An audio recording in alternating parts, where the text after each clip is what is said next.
All right, hello, citizens of the Nigelverse. It's Nigel once again, and this is gonna be another wrestling review. So I managed to be able to sneak in one last older WrestleMania match before WrestleMania 40 coming up this Saturday and this Sunday, and obviously I'll get more into that towards the end of the video. But if you remember.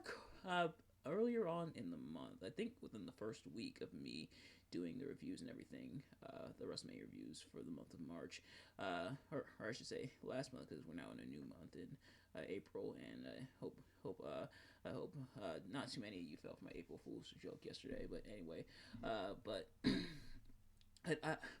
earlier on in March, as I was doing these WrestleMania reviews, we looked at the duology of matches between The Undertaker and Triple H at WrestleMania 27 and 28. Some very awesome, very iconic matches in those regards. Some have gone as far as to say those are the best WrestleMania matches of all time, or at least among them, and it's kind of hard to disagree. But what if I told you that wasn't that the WrestleMania 27 match between The Undertaker and Triple H wasn't the first encounter between those two, who at the Showcase of the Immortals, the grandest stage in them all, WrestleMania. What if I told you that 10 years earlier, The Undertaker and Triple H had indeed done battle? Would you believe me? Well, you're about to, because I'm, of course, talking about WrestleMania 17, as The Undertaker goes one-on-one with Triple H. As always, I'm not professional wrestling reviewer, answer, or anything like that. Just a man who enjoys a good time, and I had a pretty good time, I would say, with this match, all things considered. So, how did things pan out? How would Undertaker and Triple H be able to top themselves from this encounter 10 years earlier? At WrestleMania 27, would WrestleMania 27 truly top their encounter at WrestleMania 17, aka WrestleMania X7? Let's find out. But of course, if you've seen these reviews of mine before, you kind of already know how this works. If you haven't, I'm going to be talking about what I liked and disliked about the match. But first, how did we get here? So looking at, kind of reading up on what's going on, things kind of all over the place when it comes to how we got here.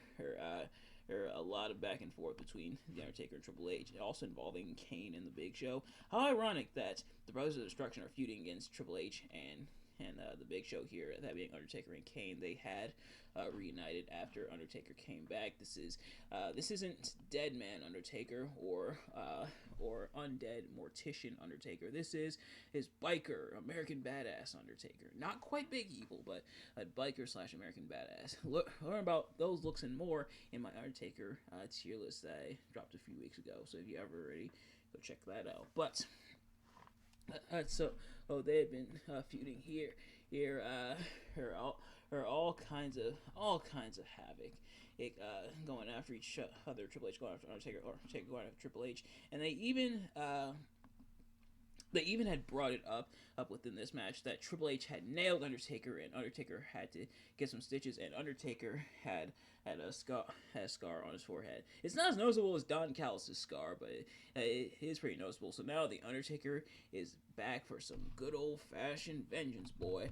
And Undertaker is the hometown boy. We are in Houston, Texas for this WrestleMania, so Undertaker looking to dole out some hometown justice on the game. Hey man, Undertaker comes down, of course, with his motorcycle, and of course, there's Rolling by Limp Bizkit playing. Meanwhile, Triple H comes out with a interesting performance from Motorhead, to say the least. I forget if it was this one or the one at Mania 22, I think, where Motorhead performed, where Lemmy Kilmister was drunk. It might have been both of them, but yeah, it was a bit. It was a bit out there, but it wasn't terrible. But still, but yeah. So we're then doing battle here, and like I said, going back to what I like and dislike about the match, starting with what I like here, maybe not as like it's a decent amount. It's a pretty good amount of back and forth, and of course I'm going to be comparing and contrasting quite a bit to their encounters at WrestleMania 27 and 28. Although although that was probably a given based off of this. But the story for those matches were more so about the streak. Like this match, the streak is mentioned. Jim Ross, which the commentary duo is Jim Ross and Paul Heyman. A lot of people, and I think I mentioned this on the channel before, duo that a lot of people point to as an underrated commentary duo of that being Jim Ross and Paul Heyman. Jim Ross pointing out that the Undertaker had not lost at WrestleMania, so I guess even that, and they had brought up a few years earlier that the Undertaker hadn't lost at WrestleMania, but it wasn't where the streak was like the focal point of WrestleMania 27 and 28. So very different story told. Those stories were about the streak and about Triple H doing everything he can to beat the Undertaker. But the story throughout this match was there was actually a couple stories. For starters, this was, and they talk about this in the build as well. This was the first ever one-on-one pay-per-view encounter between the Undertaker and Triple H, which is kind of surprising, and considering how long both of them had been in the company, and how long they had interacted with each other. They've interacted with each other multiple times, especially now that Triple H is solo. This is when Shawn Michaels was still into his first retirement, so DX looks vastly different. In fact, I think DX is dissolved at this point, if I'm not mistaken. But with Undertaker, I'm surprised it took them this long to get a one-on-one match between the two on pay-per-view. But this is their first pay-per-view one-on-one encounter, and it just happens to be at the grandest stage of them all, WrestleMania. So there's the story, and then there's the other story of Undertaker going after Triple H. Really wanted to dole out some justice, including them not the Undertaker and Triple H not even waiting for the bell. Undertaker riding down to the ring, and Triple H going down, and they just start going at it, just throwing those ham hocks and super bones against each other, including one funny spot where Undertaker just hocks Triple H, and he falls onto this. It's not like your standard announce table. It's very much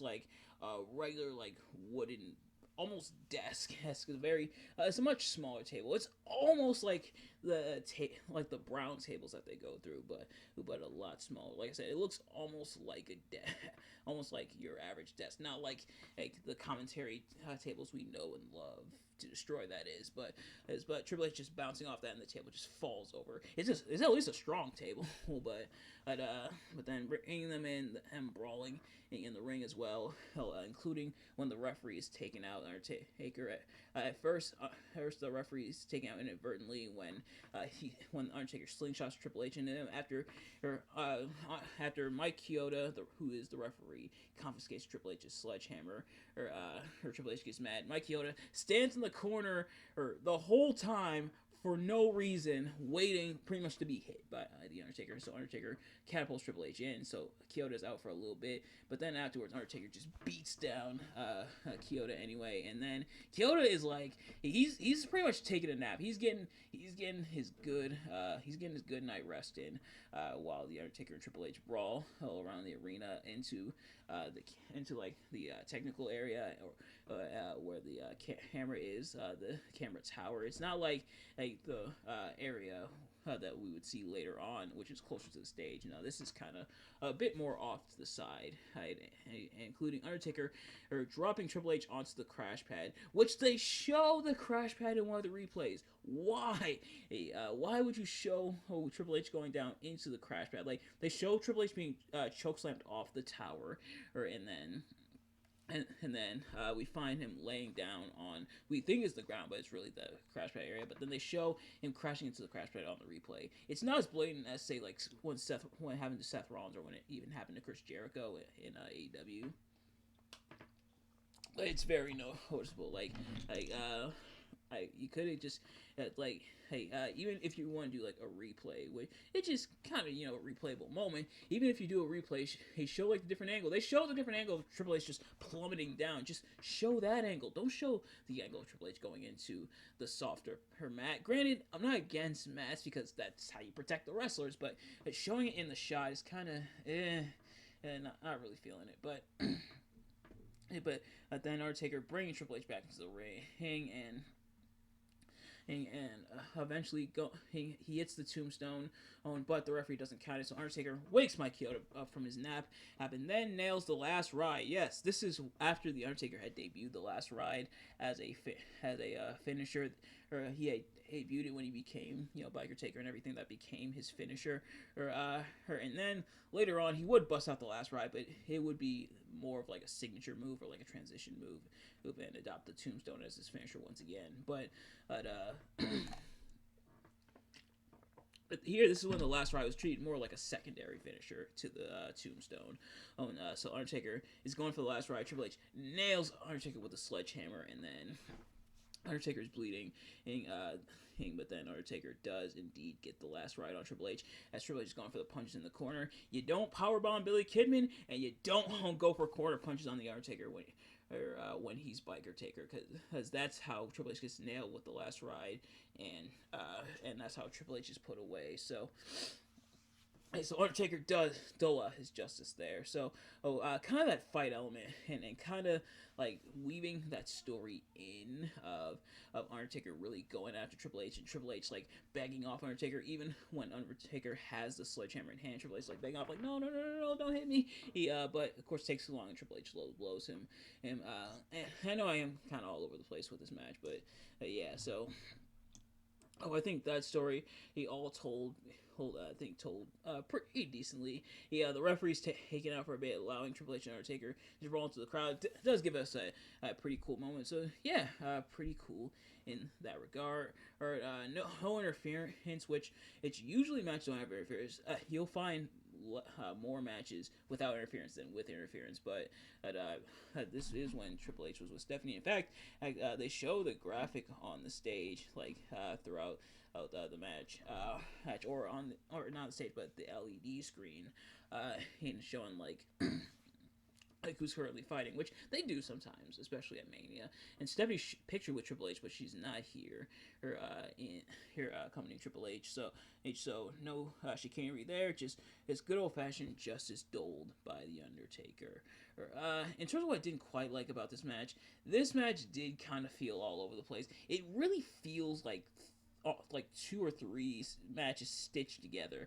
You have the stuff at the beginning where Undertaker and Triple H are battling out in the ring. Then you have kind of the start of the second match where the referee is knocked out and Undertaker and Triple H go into the crowd and everything. And then you kind of have the third match, if you will, of Undertaker and Triple H back in the ring. So those kind of feel stitched together, and it does kind of feel all over the place, which is kind of just how it was in the Attitude Era. And I think going back to how it was with 27, 28, not quite.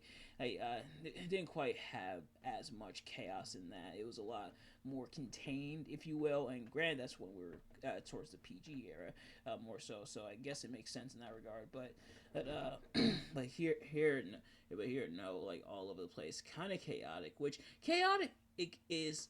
It can be hit or miss. Like if used right, it can add the extra flavor. But if used incorrectly, yeah, it can kind of make things get a little confusing. And I think this match does kind of walk that line a little bit. I have nothing against going into the crowd and brawling and stuff, because sometimes it does lead to some cool epic moments, such as like the very next pay-per-view, that being Backlash 2001, where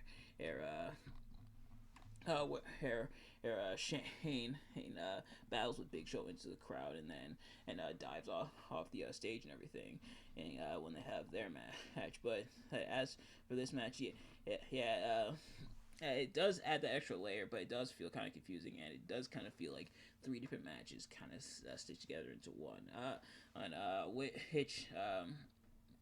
which does make things a bit jumbled, if you will, a little bit jumbled. Like, I think it would have worked a little bit better if this was like a no holds barred match or no disqualification match, but no, this was a regular match with disqualification and everything, which is why the referee had to be knocked out and then get his little nap. And you go, Mike Chioda, you take that nap. But yeah. So otherwise, Out of the three encounter, this technically is the weakest. I would say the three encounters between Triple H and the Undertaker. I would say this is the weakest. Is it a bad match? Not really. It has some fun to it, but it definitely I don't think holds a candle to their encounters at WrestleMania 27 and 28. And I think a lot of that has to do with not only different time period, but different stories told by Mania 27 and 28.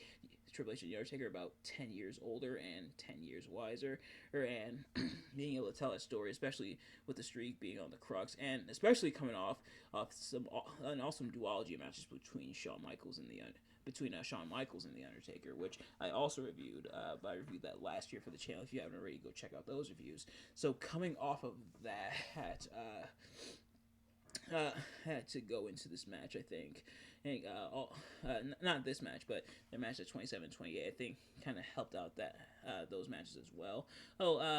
Even though those matches are also still really good in their merit, this one I still think is good, or at least decent for the most part. But yeah, things do get a little bit jumbled. But nevertheless, that's going to do it for this review. Thank you all so much for watching. I hope you enjoyed. If you did, please do me a favor: like, comment, subscribe, share with your friends, turn on post notifications so you know every time I upload a video, so you can see as soon as it drops, and let me know in the comments below your thoughts on the match and my review of the match. Did you like select the match? Did you like select my review of the match? Let me know. I'll kind of just a rundown on really quickly of what we're going to be doing for the rest of the week. So WrestleMania, as I mentioned, is on Saturday and Sunday. And Stand Deliver, NXT Stand Deliver is also on that Saturday. So what we're gonna do, System Shock Radio and Tales from the Labyrinth are gonna be on their regular days, that being Thursday and Saturday respectively. Tomorrow I'm going to actually do a redo of the Selena crime analysis. And I'll explain more about that when I do the crime analysis. So that's coming tomorrow. Like I said, Thursday's Tales from the Labyrinth, and we're continuing our reading of Hamlet. Friday, I'm going to do my official predictions. I decided, because they're going to be taking place within same day / same time period, I'm just going to cram Stand and Deliver and WrestleMania 40 into one, and just have a big WrestleMania weekend. Predictions. Then Sunday I'm gonna be reviewing something else for the channel. But then Monday and Tuesday. On Monday I'll review NXT Stand and Deliver, and then Tuesday I'm gonna be reviewing WrestleMania 40 for a couple reasons. For starters, it does kind of break things up and make things a little bit easier, at least for me. But also because I do have to work Saturday night, and I'm working pretty late, so I'm gonna miss. I don't know if I'm gonna miss all of WrestleMania Night 1, but I'm gonna miss a big chunk of it. So it'll give me enough time to rewatch that and have my thoughts gathered and everything for the purpose of review. But nevertheless, as for this review, thank you all so much for watching, and I'll see you guys later. Peace.